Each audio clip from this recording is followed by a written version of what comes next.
अक्सर जब भी किसी जगह के विकास या वहाँ की अर्थव्यवस्था के बारे में चर्चा होती है ना, तो दिमाग में तुरंत कुछ खास चीजें आने लगती हैं।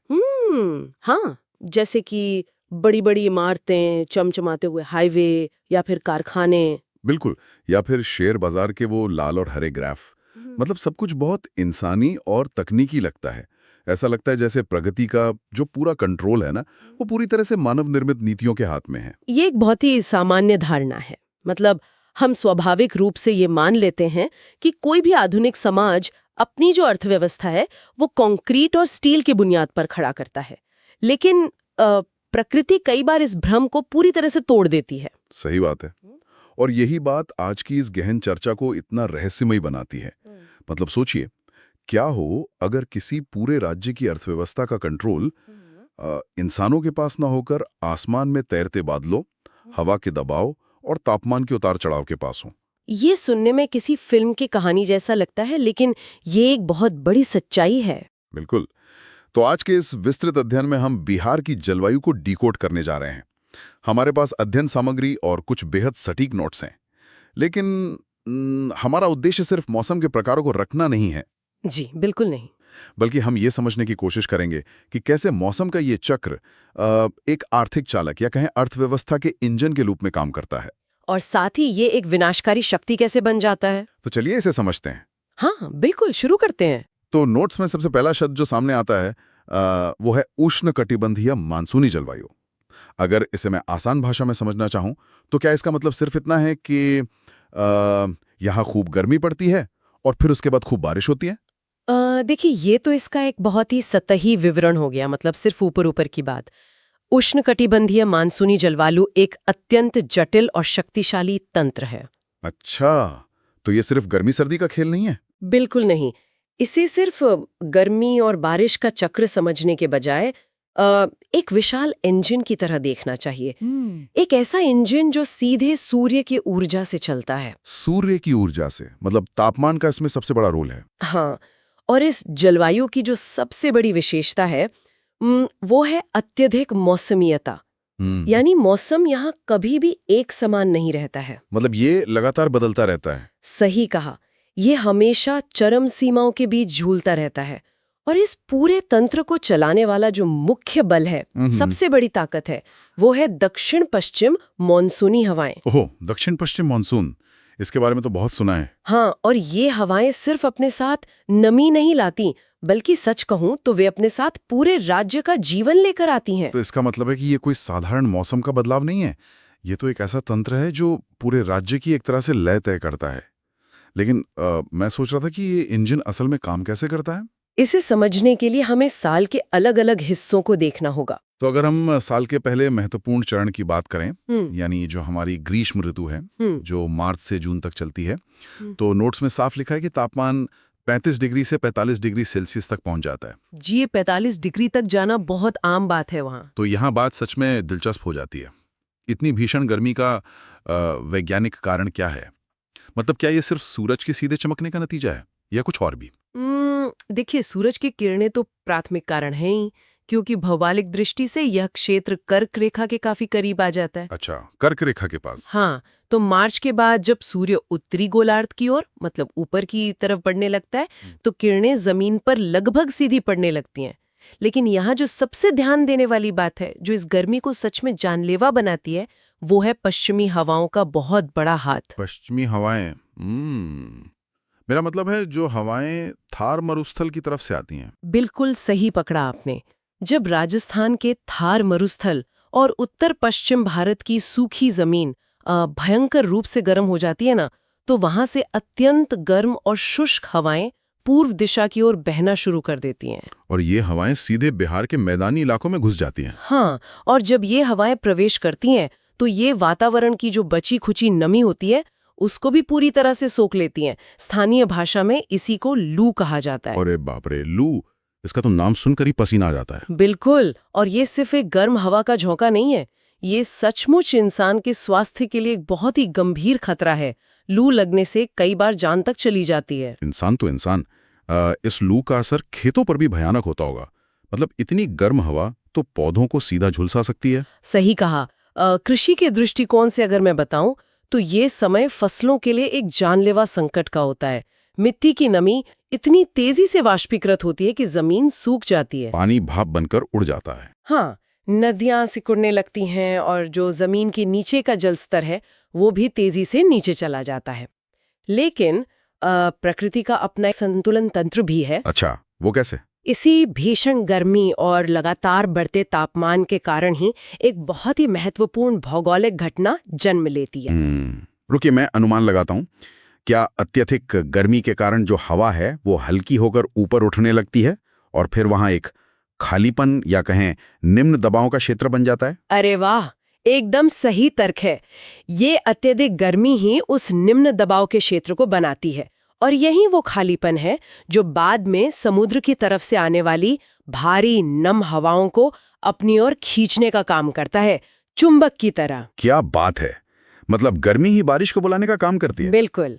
लेकिन मानसून के पूरी तरह से आने से पहले मई और जून के शुरुआती दिनों में जो असहनीय उमस होती है ना, उसे तोड़ने के लिए प्रकृति एक छोटी सी राहत भेजती है। छोटी राहत? हाँ, इसे स्थानीय स्तर पर आंधी पानी कहा जाता है या प्री मॉनसून शावर। हाँ, अचानक से आसमान में काले बादल छा जाना, वो धूल भरी तेज आंधी चलना और फिर कुछ देर के लिए बहुत तेज बारिश होना। एकदम वही। ये हल्की बारिश उस भयंकर गर्मी को कुछ समय के लिए शांत जरूर कर देती है, लेकिन ये तो सिर्फ ट्रेलर है। पिक्चर अभी बाकी है, राइट? बिल्कुल। असली कहानी तो मध्य जून से शुरू होती है, जब मानसून का जो मुख्य तंत्र है वो राज्य में प्रवेश करता है। और यही वो समय है जब राज्य का पूरा परिदृश्य एकदम बदल जाता है। भूरे खेत अचानक से हरे हो जाते हैं। अध्ययन सामग्री के अनुसार राज्य को अपनी कुल बारिश का लगभग 80 से 85% हिस्सा इसी दौरान, मतलब मध्य जून से अक्टूबर के बीच मिलता है। जी, ये एक बहुत बड़ा हिस्सा है। और ये औसतन 1000 से 1500 मिलीमीटर के बीच होता है। अब यहाँ मेरे मन में एक बड़ा सवाल आ रहा है। अगर बारिश इतनी भारी मात्रा में हो रही है तो क्या ये पूरे राज्य में एक समान रूप से गिरती है? ये एक बहुत ही तार्किक सवाल है। क्योंकि मतलब अगर ऐसा है तो हर जगह बराबर हरियाली होनी चाहिए और पानी का स्तर भी समान होना चाहिए। यहीं पर तो भूगोल अपना असली खेल दिखाता है और इसका सीधा सा जवाब है बिल्कुल नहीं। बारिश का वितरण पूरे राज्य में बहुत ही असमान है। असमान है? ऐसा क्यों? इसे समझने के लिए हमें हवाओं के रास्ते को देखना होगा। मानसून की जो हवाएं भारी मात्रा में पानी और नमी लेकर चलती हैं, वे उत्तर पश्चिम की दिशा में आगे बढ़ती हैं। ठीक है, वो आगे बढ़ रही हैं और फिर उनका सामना उत्तर में खड़ी उस विशाल दीवार से होता है। मेरा मतलब है हिमालय पर्वत श्रृंखला से। बिल्कुल, हिमालय सच में एक अभेद दीवार की तरह वहां खड़ा है। तो जब नमी से भरे ये भारी बादल हिमालय की तलहटी से जाकर टकराते हैं तो उन्हें मजबूरन ऊपर उठना पड़ता है, क्योंकि वो उसे पार तो कर नहीं सकते। सही कहा।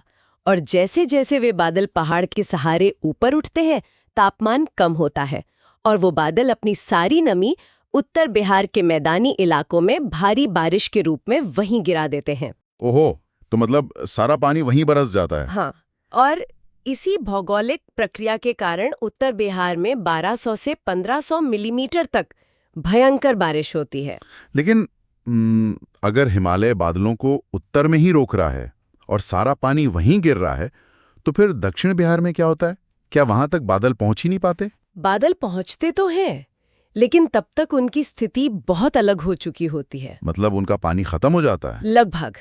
देखिए, दक्षिण बिहार का जो क्षेत्र है वो मैदानी न होकर थोड़ा पठारी है और यहाँ तक पहुँचते पहुँचते बंगाल की खाड़ी वाली शाखा अपनी काफी नमी पहले ही खो चुकी होती है रास्ते में। अच्छा, रास्ते में ही बारिश करते हुए आते हैं वो? बिल्कुल। इसके अलावा दक्षिण में कोई इतनी ऊंची पर्वत श्रृंखला भी नहीं है जो बादलों का रास्ता रोककर उन्हें बारिश करने पर मजबूर कर सके, जैसा हिमालय करता है। तो इसका सीधा असर वहां की बारिश पर पड़ता है? हाँ, इसीलिए दक्षिण बिहार में बारिश का औसत घटकर सिर्फ 1000 से 1200 मिलीमीटर के बीच ही रह जाता है। ये तो बहुत ही अद्भुत विरोधाभास है। मतलब एक ही राज्य में इतना अंतर, उत्तर से दक्षिण की ओर जाने पर बारिश का कम होना सिर्फ एक नक्शे पर खींची गई रेखा नहीं है, ये तो जमीन पर रहने वाले लाखों लोगों का भविष्य तय करती है। बिल्कुल तय करती है। लोगों का रोजगार, उनका खाना, सब कुछ इस पर निर्भर है। और यहीं से हम उस विषय पर आते हैं जो इस चर्चा में सबसे ज्यादा प्रभावित करने वाला है, अर्थव्यवस्था का चक्र। मतलब एक शिक्षक की तरह अगर इसे समझाया जाए तो मानसूनी बारिश और राज्य की जीडीपी के बीच का ये जो पूरा चक्र है, ये काम कैसे करता है? इस चक्र को समझना बहुत ही ज्यादा जरूरी है। देखिए, राज्य की अर्थव्यवस्था मूल रूप से पूरी तरह कृषि प्रधान है। मतलब खेती सब कुछ है। हाँ, ग्रामीण क्षेत्रों की पूरी आजीविका खेती पर ही निर्भर है। अब इस पूरी व्यवस्था की शुरुआत मानसून की पहली बारिश से होती है। मानसून का सही समय पर आना ये तय करता है कि खरीफ फसलों की, विशेष रूप से धान की बुआई कब शुरू होगी। धान की फसल, जिसको पानी की बहुत ज्यादा आवश्यकता होती है, खेतों में पानी भरा होना चाहिए। बिल्कुल, धान के खेतों को पानी से पूरी तरह भरा होना चाहिए। अगर मध्य जून में मानसून सही समय पर आ जाता है और उसका वितरण अच्छा होता है, तो बुआई का काम बहुत तेजी से शुरू हो जाता है। और फिर पर्याप्त पानी मिलने से फसल का उत्पादन भी शानदार होता होगा। जी, और जब बम्पर पैदावार होती है तो किसान उस फसल को ले जाकर बाजार में बेचता है। अच्छा, तो पैसा आना शुरू होता है। यही वो बिंदु है जहां से पूरी अर्थव्यवस्था गति पकड़ती है। किसान की आय बढ़ती है और देखिए, जब किसान के हाथ में पैसा आता है ना, तो वो उस पैसे को बक्से में बंद नहीं करता, वो उसे खर्च करता है। बिल्कुल, वो बाजार जाकर ट्रैक्टर, उर्वरक, नए कपड़े और घर का रोजमर्रा का सामान खरीदता है। इससे बाजार में मांग पैदा होती है। सही कहा, इससे ग्रामीण क्षेत्रों में मांग पैदा होती है। ये बढ़ती हुई मांग कारखानों और उद्योगों को अपना उत्पादन बढ़ाने के लिए प्रेरित करती है। सामान इधर उधर ले जाने से परिवहन व्यवसाय फलता फूलता है। ट्रकों का चलना, माल का आना जाना। हाँ, और इस पूरी श्रृंखला का अंतिम परिणाम ये होता है कि राज्य की जो जीडीपी है, उसका ग्राफ तेजी से ऊपर जाने लगता है। ये तो पूरी एक चेन रिएक्शन है, बीज से लेकर जीडीपी तक। लेकिन क्या हो अगर प्रकृति इस श्रृंखला की पहली कड़ी को ही तोड़ दे? मेरा मतलब है, अगर मानसून अनियमित हो जाए, जो कि आजकल अक्सर होता ही है। अगर मानसून ने धोखा दिया तो ये पूरी की पूरी श्रृंखला ताश के पत्तों की तरह ढह जाती है। बारिश न होने से धान की बुआई रुक जाती है। जो बीज पहले ही बोए गए थे, वे पानी के बिना सूखने लगते हैं। और इससे सीधा असर उत्पादन पर पड़ेगा। हाँ, कृषि उत्पादन में भारी गिरावट आ जाती है। किसान की आमदनी लगभग खत्म हो जाती है। अब जब किसान के पास पैसा ही नहीं होगा, तो बाजार में सन्नाटा छा जाता है। मतलब कोई कुछ खरीदेगा ही नहीं। बिल्कुल, उद्योगों की बिक्री गिर जाती है और पूरी अर्थव्यवस्था का जो चक्का है वो धीमा पड़ जाता है। तो ये कहना गलत नहीं होगा कि मानसून को सिर्फ एक मौसम का नाम देना बहुत बड़ी भूल है। ये असल में राज्य की अर्थव्यवस्था का मुख्य नियंत्रक है। एकदम सटीक बात, ये अर्थव्यवस्था का इंजन है। लेकिन ये तो सचमुच एक दोधारी तलवार की तरह लग रहा है मुझे। मतलब एक तरफ ये बारिश जीवन और पैसा दे रही है, और दूसरी तरफ जब ये अनियंत्रित हो जाती है तो ये भयानक तबाही भी तो ला सकती है। हाँ, और यही पहलू इसे सबसे ज्यादा खतरनाक बनाता है, जो हमें सीधा आपदा प्रबंधन के बेहद गंभीर विषय की ओर ले जाता है। हमारे नोट्स में भी इसका जिक्र है। मैं ये सोच रहा था कि जब ये मौसम कंट्रोल से बाहर होता है, तो जमीन पर असल में क्या स्थिति होती है? देखिए, जब मौसम चरम पर होता है तो राज्य को एक साथ दो बिल्कुल विपरीत आपदाओं का सामना करना पड़ता है। दो विपरीत आपदाएं एक ही समय पर? हाँ, आइए पहले उत्तर बिहार की बात करते हैं। हमने अभी देखा कि हिमालय से टकराकर वहां बहुत भारी बारिश होती है। इसके साथ ही नेपाल के पहाड़ों पर होने वाली मूसलाधार बारिश का जो सारा पानी है, वो भी उन नदियों के जरिए नीचे मैदानों में आता है। जिनका उद्गम हिमालय में है, राइट? बिल्कुल। यहाँ मुझे कोसी नदी की याद आ रही है। मैंने कहीं पढ़ा था कि इसे अक्सर बिहार का शोक कहा जाता है। लेकिन मैं ये नहीं समझ पा रहा हूँ कि ये नदी इतनी विनाशकारी क्यों है। क्या सिर्फ पानी की ज्यादा मात्रा इसका कारण है? पानी की भारी मात्रा तो एक कारण है ही, लेकिन असली समस्या कुछ और है। मैं बताती हूँ। जो हिमालय है ना, वो बहुत ही युवा और कच्चे पहाड़ों की श्रृंखला है। कच्चे पहाड़ मतलब मिट्टी वाले? हाँ, वहाँ की मिट्टी बहुत भुरभुरी है। तो जब तेज बहाव वाली नदियां वहां से उतरती हैं, तो वे अपने साथ भारी मात्रा में गाद, मिट्टी और बड़े बड़े पत्थर काट कर ले आती हैं। ओहो, मतलब पानी के साथ साथ बहुत सारा मलबा भी आता है। बिल्कुल। और जब ये नदियां उत्तर बिहार के समतल मैदानों में प्रवेश करती हैं, तो जाहिर है पानी की गति एकदम से धीमी हो जाती है। क्योंकि अब ढलान नहीं रही। सही कहा। और गति धीमी होने से वो सारी गाद और मिट्टी नदी के तल में यानी नीचे जमीन पर जमा होने लगती है। अच्छा, मतलब नदी खुद ही अपना रास्ता बंद कर लेती है। बिल्कुल सही पकड़ा आपने। इसी गाद के कारण नदी का तल उथला हो जाता है, उसकी गहराई कम हो जाती है। अच्छा। और फिर जब पीछे से बारिश का और नया पानी आता है तो वो किनारों को तोड़कर नए रास्तों की तरफ बहने लगता है। बाप रे, क्योंकि पुराने रास्ते में तो मिट्टी भर गई है। हाँ, और इसी कारण कोसी नदी बार बार अपना मार्ग बदलती रहती है और उन नए इलाकों में अचानक बाढ़ आ जाती है जहां कल तक सूखी जमीन थी। ये तो बहुत ही डरावना है। ये पूरा क्षेत्र एक अत्यंत संवेदनशील बाढ़ग्रस्त क्षेत्र बन जाता है जहां हर साल लोगों की फसलें, सड़कें और उनके घर पानी में डूब जाते हैं। इस सुनकर ही रोंगटे खड़े हो जाते हैं। मतलब एक तरफ इतनी तबाही, और सबसे विडंबना की बात तो ये है कि जब उत्तर में लोग अपनी छतों पर बैठकर बाढ़ का पानी उतरने का इंतजार कर रहे होते हैं, ठीक उसी समय दक्षिण में लोग आसमान की तरफ देखकर एक बूंद पानी के लिए तरस रहे होते हैं। यही इस जलवायु का सबसे क्रूर मजाक है। मतलब दक्षिण का जो पठारी क्षेत्र है, जहां बारिश वैसे भी उत्तर के मुकाबले कम होती है, अगर वहां किसी साल मॉनसून थोड़ा भी कमजोर पड़ जाए तो भयंकर सूखे की स्थिति पैदा हो जाती है। खेतों में दरारें पड़ जाती होंगी। हाँ, और पीने के पानी तक का संकट खड़ा हो जाता है। अगर इसे प्रशासनिक दृष्टि से देखा जाए तो ये तो किसी दुस्वप्न से कम नहीं है। मतलब सोचिए, एक अधिकारी को एक ही समय में नाव और राहत सामग्री का इंतजाम करना है बाढ़ के लिए, और उसी समय उसी राज्य के दूसरे जिले में सूखे से निपटने के लिए पानी के टैंकर और सिंचाई की व्यवस्था भी करनी है। आपदा प्रबंधन का यह स्तर तो बहुत ही ज्यादा जटिल है। और इसीलिए परीक्षा के दृष्टिकोण से या अध्ययन के लिए ये सबसे महत्वपूर्ण विषय बन जाता है। एक भावी प्रशासक को सिर्फ मौसम का किताबी ज्ञान नहीं होना चाहिए, बल्कि उसे इन दोनों विपरीत आपदाओं से एक ही समय पर निपटने की रणनीति बनानी आनी चाहिए। सही बात है। खैर, चलिए बाढ़ और सूखे के इस विनाशकारी परिदृश्य से थोड़ा आगे बढ़ते हैं। गर्मी और बरसात के बाद साल का अंतिम हिस्सा आता है हमारी शीत ऋतु। हाँ, सर्दियों का मौसम, जो नवंबर से फरवरी तक का समय होता है। नोट्स कहते हैं कि तापमान 5 डिग्री से 20 डिग्री सेल्सियस के बीच रहता है।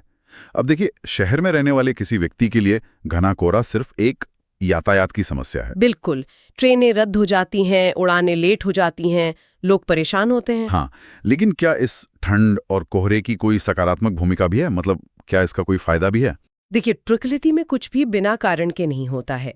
ये बात बिल्कुल सही है कि कोहरे के कारण जनजीवन थोड़ा अस्त-व्यस्त होता है, लेकिन इसी मौसम में एक बहुत ही अद्भुत मौसमी घटना घटती है जिसे पश्चिमी विक्षोभ कहा जाता है। पश्चिमी विक्षोभ, इसका क्या मतलब है और ये कहाँ से आता है? ये एक बहुत ही लंबी यात्रा करने वाली मौसम प्रणाली है। भूमध्य सागर, जो कि यूरोप के पास है, वहाँ सर्दियों में कुछ तूफानी चक्रवात उठते हैं। अच्छा, यूरोप से? वहां से यहाँ कैसे आते हैं? पृथ्वी के वायुमंडल में बहुत ऊंचाई पर बहने वाली कुछ बहुत तेज हवाएं होती हैं, जिन्हें जेट स्ट्रीम कहा जाता है। ये जेट स्ट्रीम इन बादलों को हजारों किलोमीटर तक धकेलते हुए सीधे भारतीय उपमहाद्वीप तक ले आती हैं। अरे वाह, ये तो सच में बहुत ही लंबी यात्रा है। और जब ये बादल इतने लंबे सफर के बाद यहाँ पहुंचते हैं तो ये करते क्या हैं? ये बादल उत्तर भारत और बिहार के मैदानी इलाकों में हल्की हल्की बारिश करते हैं। सर्दियों में बारिश? हाँ, और ये हल्की बारिश कोई साधारण पानी नहीं है। ये सर्दियों में उगाई जाने वाली जो रबी की फसलें होती हैं, खासकर गेहूं और सरसों के लिए ये बारिश एकदम अमृत के समान है। ओह, तो मतलब जो कोहरा और ठंड शहर वालों के लिए परेशानी का सबब है, वही ठंड और हल्की बारिश एक किसान के लिए बम्पर फसल की गारंटी बन जाती है। बिल्कुल सही, ये नजरिए का बहुत बड़ा अंतर है। सच में। इस हल्की बारिश से मिट्टी में वो जरूरी नमी आ जाती है जो गेहूं के बीजों के विकास के लिए एकदम सटीक होती है। सच कहूं तो बिना इस बारिश के रबी की फसल अच्छी हो ही नहीं सकती। क्या बात है। खैर, अध्ययन सामग्री में एक और बहुत ही दिलचस्प वैज्ञानिक सिद्धांत का उल्लेख किया गया है, महाद्वीपीय प्रभाव। उसमें लिखा है कि गर्मियों में तापमान 45 डिग्री तक चला जाता है और फिर सर्दियों में 5 डिग्री तक गिर जाता है। जी, ये एक बहुत बड़ा अंतर है। वही तो, मतलब पूरे साल के तापमान में लगभग 40 डिग्री सेल्सियस का भारी अंतर। ये इतना बड़ा उतार चढ़ाव आखिर होता क्यों है? जो शहर समुद्री किनारों पर हैं, वहां तो ऐसा नहीं होता। इसे समझने के लिए हमें पदार्थ के गर्म और ठंडे होने के विज्ञान को थोड़ा समझना होगा। मैं इसे एक बहुत ही आसान उदाहरण से समझाती हूँ। इसे आप एक लोहे के तवे और पानी से भरे एक बर्तन की तरह समझ सकते हैं। लोहे का तवा और पानी का बर्तन, ये जमीन और समुद्र से कैसे जुड़ा है? देखिए, अगर आप लोहे के खाली तवे को आग पर रखें तो वो तुरंत भयंकर गर्म हो जाता है, हाथ लगाएंगे तो जल जाएंगे। हाँ, लोहा बहुत जल्दी गर्म होता है। और जैसे ही आप आग बंद करते हैं वो बहुत जल्दी ठंडा भी हो जाता है। हमारी जो जमीन का स्वभाव है ना, वो बिल्कुल इस लोहे के तवे जैसा ही होता है। अच्छा। दूसरी ओर अगर आप पानी को गर्म करें तो उसे उबलने में बहुत समय लगता है, और एक बार गर्म हो जाए तो वो ठंडा भी बहुत धीरे धीरे होता है। तो जो शहर समुद्र के किनारे बसे हैं, जैसे मुंबई या चेन्नई, वहाँ जो समुद्र का विशाल पानी है वो एक तरह से तापमान नियंत्रक की तरह काम करता है। एकदम सही पकड़ा। समुद्र न तो वहाँ के तापमान को बहुत ज्यादा बढ़ने देता है और न ही बहुत ज्यादा गिरने देता है, क्योंकि पानी धीरे धीरे गर्म और ठंडा होता है। तो वहाँ का मौसम साल भर लगभग एक जैसा ही रहता है। हाँ, लेकिन अब बिहार की भौगोलिक स्थिति देखिए। यह समुद्र तट से सैकड़ों किलोमीटर दूर है। यहाँ समुद्र का कोई प्रभाव नहीं पहुँचता। तो इसलिए गर्मियों में जब तेज धूप पड़ती है तो जमीन उस तवे की तरह जलने लगती है और तापमान सीधा 45 डिग्री पहुंच जाता है। बिल्कुल। और सर्दियों में जब सूर्य की किरणें तिरछी हो जाती हैं और ऊपर हिमालय की तरफ से बर्फीली हवाएं आती हैं, तो वही जमीन उतनी ही तेजी से ठंडी भी हो जाती है, जिससे तापमान 5 डिग्री तक गिर जाता है। तो इसी भारी उतार चढ़ाव को भूगोल की भाषा में महाद्वीपीय प्रभाव कहा जाता है। जी हाँ, बिल्कुल, कॉन्टिनेंटैलिटी या महाद्वीपीय प्रभाव। ये उपमा तो बहुत ही सटीक है। मतलब तवे वाली बात से ये सिद्धांत मेरे दिमाग में पूरी तरह से साफ हो गया है। मुझे खुशी है कि ये उदाहरण काम आया। तो अब जब हमने गर्मी के कहर से लेकर मॉनसून की बारिश, नदियों के बदलते रास्तों और सर्दियों की हल्की फुहारों तक का ये पूरा सफर तय कर लिया है, तो मुझे लगता है चर्चा को समेटने का समय आ गया है। हाँ, बिल्कुल। जो श्रोता इस विषय को गहराई से समझना चाहते हैं या जो अपने ज्ञान को बस व्यवस्थित करना चाहते हैं, उनके लिए अगर हम एक त्वरित पुनरीक्षण करें, एक क्विक रिवीजन, तो मुख्य बिंदु क्या-क्या होंगे? अगर इस पूरे अध्ययन को हम कुछ ठोस बिंदुओं में बांधें, तो पहली बात ये याद रखनी है कि यहाँ की जलवायु उष्णकटिबंधीय मानसूनी है, जिसकी मुख्य पहचान है इसका अत्यधिक मौसमी बदलाव। और दूसरा महत्वपूर्ण बिंदु है वर्षा का वितरण। ये याद रखना बहुत जरूरी है कि वर्षा पूरे राज्य में एक समान नहीं है। हिमालय के अवरोध के कारण उत्तर में भारी बारिश होती है, जबकि दक्षिण का पठारी क्षेत्र कम बारिश प्राप्त करता है। सही कहा। तीसरा बिंदु उन आपदाओं की प्रकृति से जुड़ा है। उत्तर की नदियां, विशेषकर कोसी, अपनी भारी गाद के कारण उस इलाके को बाढ़ का केंद्र बना देती हैं, जबकि ठीक उसी समय दक्षिण का हिस्सा सूखे की चपेट में आ सकता है। ये एक प्रशासक के लिए सबसे बड़ी चुनौती है। और अंत में अर्थव्यवस्था का वो चक्र। मानसून सिर्फ बारिश का नाम नहीं है। ये खरीफ फसलों की बुवाई से लेकर ग्रामीण मांग और औद्योगिक उत्पादन तक पूरे राज्य की जीडीपी का असली इंजन है। और सर्दियों की वो हल्की बारिश रबी की फसल के लिए जीवनदान है। साथ ही हमें उस महाद्वीपीय प्रभाव को नहीं भूलना चाहिए जो समुद्र से दूरी के कारण भयंकर गर्मी और कड़ाके की ठंड का कारण बनता है। बिल्कुल। तो इस पूरी चर्चा से एक बात बहुत स्पष्ट होकर उभरती है। हम चाहे कितनी भी आधुनिक हो जाएं, कितनी भी तकनीक विकसित कर लें, लेकिन जब तक हमारी कृषि और हमारी अर्थव्यवस्था पूरी तरह से हवाओं के रुख और बादलों की नमी पर टिकी हुई है, तब तक प्रकृति ही सबसे बड़ी नियंत्रक रहेगी। इसमें कोई दो राय नहीं है। इस गहराई से चीजों को समझने के बाद मैं एक विचार जरूर छोड़ना चाहूंगा। अक्सर ये सोचा जाता है कि विकास सब कुछ ठीक कर देगा, लेकिन सोचिए, अगर एक पूरे समाज की जीवन रेखा, बाजार की रौनक और करोड़ों लोगों का भविष्य एक अनिश्चित मौसमी चक्र पर निर्भर है, जिसे हमने देखा कि कैसे वो हर साल एक नया रूप ले लेता है, तो क्या भविष्य में कभी ऐसा संभव होगा कि हमारी उन्नत तकनीक और बेहतर योजनाएं इस प्राकृतिक लॉटरी सिस्टम से हमें पूरी तरह आज़ाद कर सकें?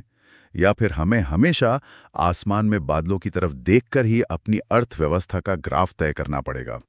इस सवाल पर जरूर विचार कीजिएगा। सच में एक बहुत ही विचारणीय प्रश्न के साथ हमने आज का विषय समाप्त किया है। इस विस्तृत चर्चा में शामिल होने के लिए बहुत बहुत धन्यवाद। उम्मीद है कि मौसम और भूगोल को देखने का एक बिल्कुल नया नजरिया मिला होगा। बिल्कुल। सुरक्षित रहें